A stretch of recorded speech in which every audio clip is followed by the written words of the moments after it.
Hi everyone. I thought I haven't done vocabulary for a long time, so I said let's do vocabulary. I want to do some very impressive vocabulary with you, almost the kind of words that you need to use in academic English. So this is good for everyone who's doing a board exam and writing a formal letter. It's definitely good for students who are in college or people who are in their workplaces to know these terms and to start using it in your speech and in your writing, because it is seen as impressive, it's appropriate, it's absolutely necessary to use the right words when you want to say something. So let's look at that kind of vocabulary without much ado. This is Usha Pandit, your Mind Springs English teacher. The word is pivotal role. The phrase is pivotal role. So who plays a pivotal role? Pivotal comes from the word pivot, which means it's as the center of everything, it's holding everything together. That is the main role or the most significant role in whatever it is that you are talking about. So if you say he played a pivotal role in restructuring the system of railways in the country, then you're saying he played the big part. He was the guy who steered everything forward. A pivotal role in politics, a pivotal role in the party, a pivotal role in the economic development of the country. So you can play a pivotal role in anything as long as you are the main architect that is driving something ahead. Okay? I am explaining this meaning to you in better words. I am not giving you a Hindi equivalent because you need to understand it in English. You need to take the trouble to understand. A little bit of struggle is needed in order to catch the language. Okay? So try and understand it in English. A radical shift. What is radical? Radical means something that is extreme. So if you do a 180-degree turn on something, then it is radical. So you call radical elements. Anything that is radical is not supposed to be positive. It's supposed to be negative, mainly because any radical shift creates an imbalance. Any radical role creates an imbalance. So if you call somebody a radical, you're basically saying that this person is going to disturb the system. Radical elements, if you use the word elements, these are radical elements in the society, you are not paying them a compliment. You are basically saying they are like, they are like troublemakers and they should be put in jail. And a radical shift is when somebody shifts the focus, the strategy, the policies so fast and so quickly in the opposite direction that everybody is surprised. A radical shift has been made in the education policy.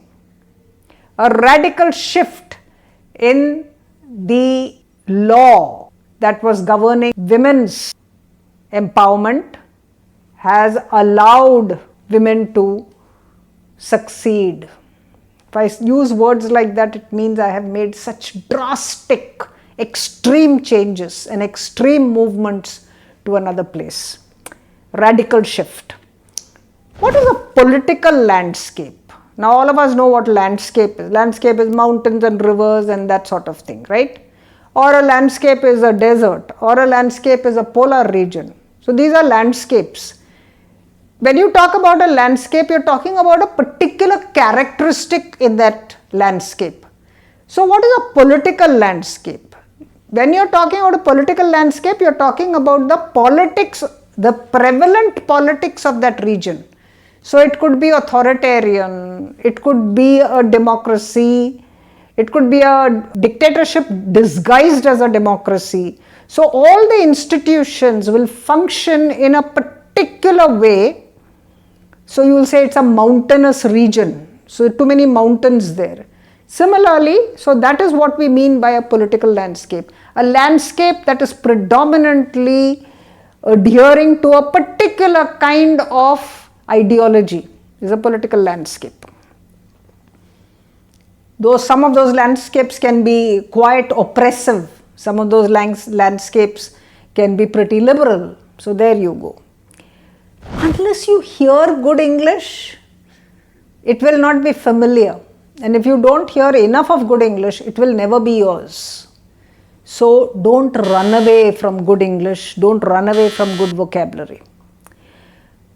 You have an economic crisis. What do you mean by that? Crisis. A crisis is a situation where there is an emergency.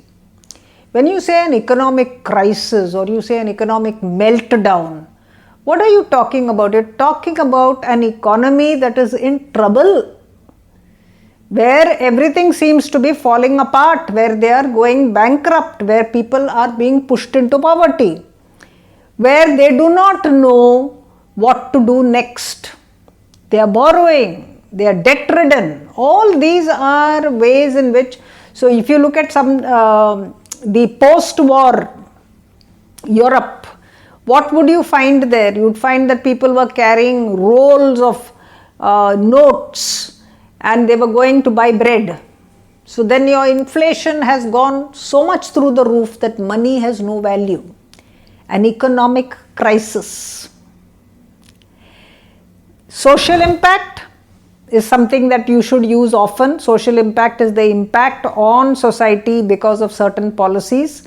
So the social impact of certain laws, of certain policies are beneficial to society, and social impact of others are harmful or heinous.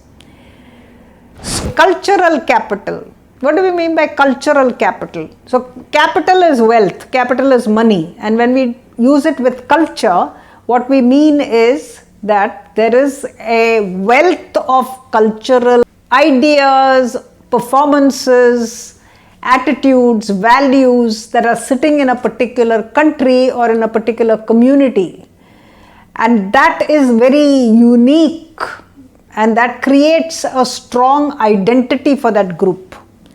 That is their cultural capital.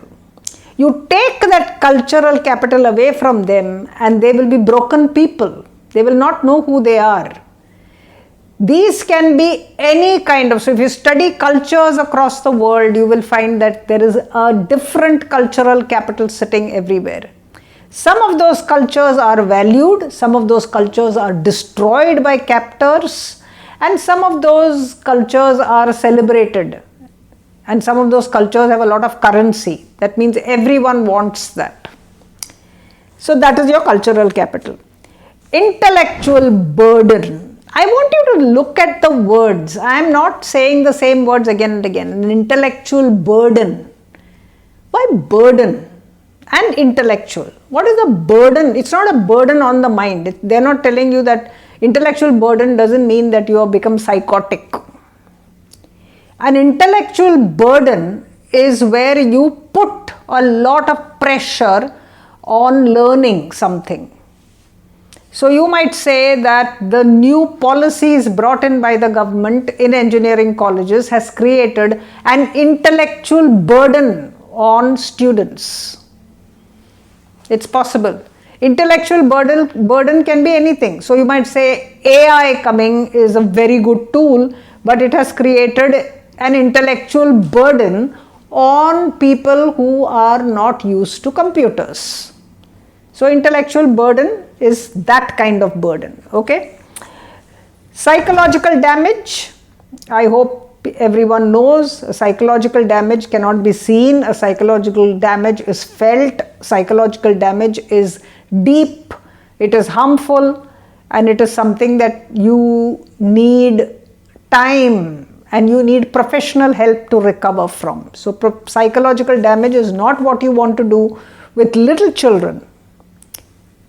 By pressurizing them, by terrorizing them, by visiting trauma upon them, no.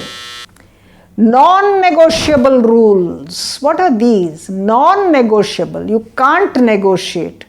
So certain rules are non-negotiable. Certain rules cannot be broken, cannot be compromised, and nobody is going to meet you halfway by breaking that rule. That's a non-negotiable rule. You have a lot of non-negotiable rules in the office. You might say borrowing money from the till is a non-negotiable rule. You cannot take any money from the office just like that because you have access to it. You might have several non-negotiable rules in a society. Now that is you cannot negotiate that rule.